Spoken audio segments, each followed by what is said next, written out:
ಓಂ ಶಾಂತಿ. ಈಗ ತಾವು ಪ್ರಜಾಪಿತ ಬ್ರಹ್ಮಕುಮಾರಿ ಈಶ್ವರೀಯ ವಿಶ್ವವಿದ್ಯಾಲಯದ ಮೂಲಕ ನೀಡುತ್ತಿರುವ ಆಧ್ಯಾತ್ಮಿಕ ಜ್ಞಾನ ಮತ್ತು ರಾಜಯೋಗ ಶಿಕ್ಷಣದ ಚಿತ್ರ ಪ್ರದರ್ಶನ ವೀಕ್ಷಿಸುತ್ತಿದ್ದೀರಿ.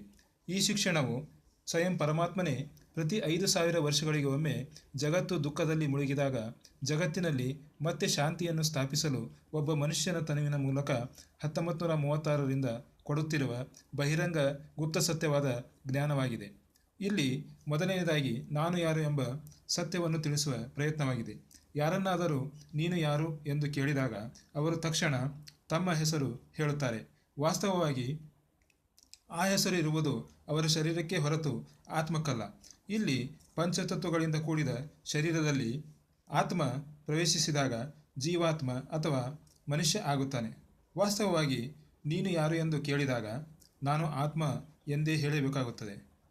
ಏಕೆಂದರೆ ಆತ್ಮವೇ ಶರೀರದಲ್ಲಿ ಇದ್ದುಕೊಂಡು ಬಾಯಿಯ ಮೂಲಕ ಮಾತನಾಡುತ್ತದೆ, ಕಣ್ಣಿನ ಮೂಲಕ ನೋಡುತ್ತದೆ, ಕಿವಿಯ ಮೂಲಕ ಕೇಳುತ್ತದೆ.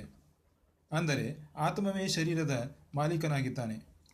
ಶರೀರದಲ್ಲಿ ಆತ್ಮವು ಹಣೆಯ ಮೇಲೆ 2 ಹುಬ್ಬುಗಳ ಮಧ್ಯದಲ್ಲಿ ಇದೆ. ಅಂದರೆ ಮೆದುಳಿನ ಹೈಪೋಥಾಲಮಸ್ ಎಂಬ ಭಾಗದಲ್ಲಿ ವಾಸವಾಗಿದೆ.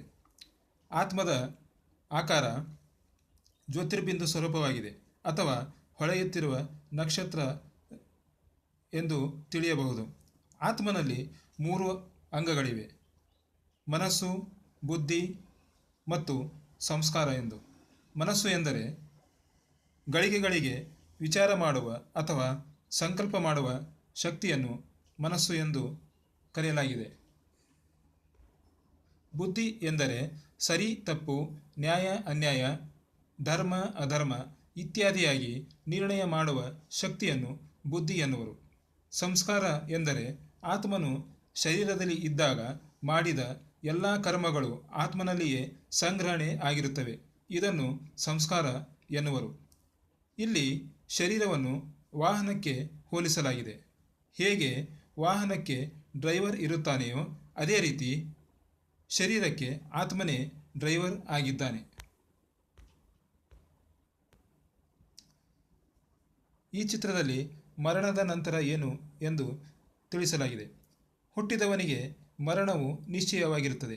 ಅದೇ ರೀತಿ ಸತ್ತವನಿಗೆ ಜನ್ಮವು ನಿಶ್ಚಿತವಾಗಿರುತ್ತದೆ. ಇಲ್ಲಿ ಮನುಷ್ಯನ ಆತ್ಮವು ಮತ್ತೆ ಮಗುವಿನ ಶರೀರದಲ್ಲಿ ಪ್ರವೇಶಿಸಿ ಮನುಷ್ಯನಾಗಿಯೇ ಜನ್ಮ ಪಡೆಯುತ್ತಾನೆ.